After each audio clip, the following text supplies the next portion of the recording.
Do you want to know a dirty little secret? Well, one of the things that research has shown about why people are promoted is directly related to their level of likability. You see, when you're likable, you tend to get promoted. When you're likable, you tend to have better friends. And today I want to explore what are the 7 habits of likable people.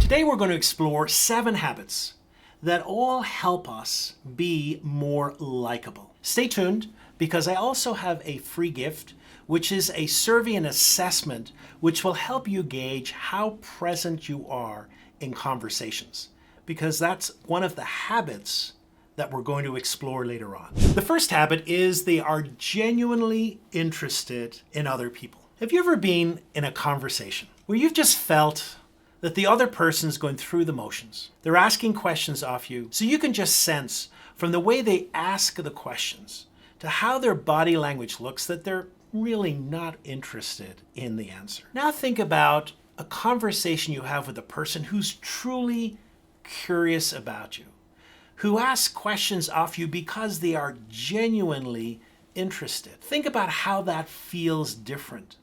Think about how you find that person almost instinctually likable because they are interested in you. I remember in a former job, one of the people that I worked with was called Sandra. Now, Sandra had likability out the charts. And this was one of the keys to her likability, was her genuine interest in other people. You could just sense from the way that she spoke to people that she was encountering a new friend, that she was curious about what they did. She asked them interesting questions. And whenever I wanted to find out about another person, about an employee of the organization, it was Sandra who knew interesting factoids that no one else knew. She knew things about their family life. She knew things about their likes and their dislikes. And everyone was always curious, Sandra, how do you know that information? And Sandra would just smile and say, because I ask more questions. And so therefore, the first habit is to be curious about other people, to ask questions, to really explore who they are, to find their likes and their dislikes, to find what makes them happy, because that's one of the keys to be likable as a person. The second habit to likable people is that they have strong levels of empathy. When it comes to empathy, a lot of people get confused because people think, well, either you have empathy or you don't. But in reality, empathy is something that can be improved upon. Now, empathy is this ability to put yourself in another person's shoes. And empathy can be cognitive in the sense of, even though we don't feel what they're feeling, we can appreciate that they are going through something difficult. So a few years ago, I happened to have an attack of kidney stones, which is one of the most agonizing experiences I ever had in my life. And when I was in the hospital, the doctor was speaking with me. And the doctor really had great empathy. He was conversing with me, understanding the pain that I was going through. Now, did he feel the pain? Of course he didn't feel the pain. But he had cognitive empathy in that he could appreciate what I was going through in the moment. And then the second form of empathy is emotional empathy. And what emotional empathy is to feel the emotion that another person is going through. Now, unfortunately, a few months ago, a dear friend of mine had the experience of one of their dogs dying. And she was very attached to this dog.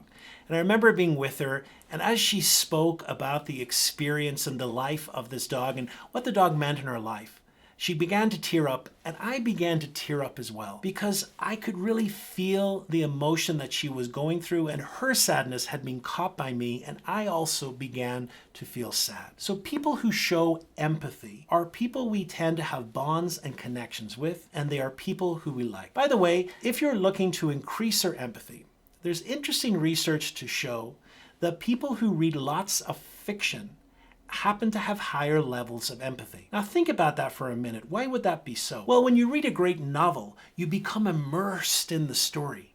You begin to experience what other people are experiencing. You begin to have feelings of what they're going through.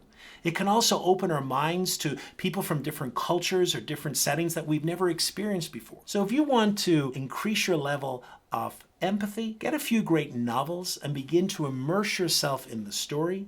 Not only is it entertaining, but you're also increasing your level of empathy. The third habit is vulnerability. People who are likable don't present themselves as perfect people. People who are likable are able to open up. They're able to express some of the struggles that they're going through in life.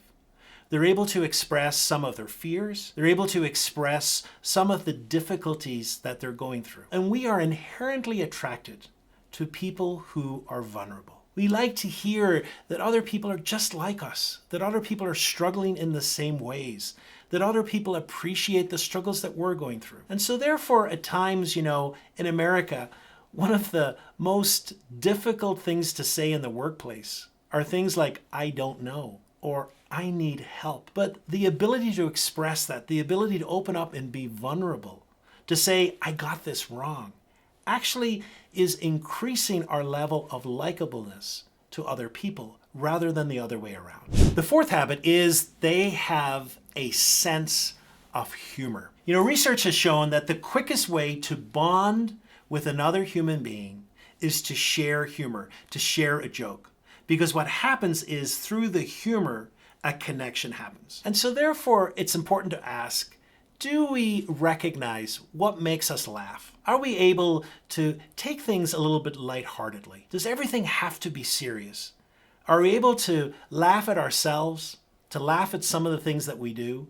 Are we able to laugh at life and some of the crazy situations that happen? I'm a firm believer that in any day, there's enough material for at least 5 minutes of stand-up comedy. So begin to see the world through a little humor. Begin to look at the world and the patterns that are happening in our world and some of the funny and unusual things that we do. Because when we are funny and when we can relate to other people and bring up incidences that are funny, it's another way of increasing our likability. Before we move to the final 3 habits that are sure to increase your likability, I'd like to ask you to take this time to subscribe to the channel if you haven't already done so, to press the bell, and you will be reminded when a new video comes out.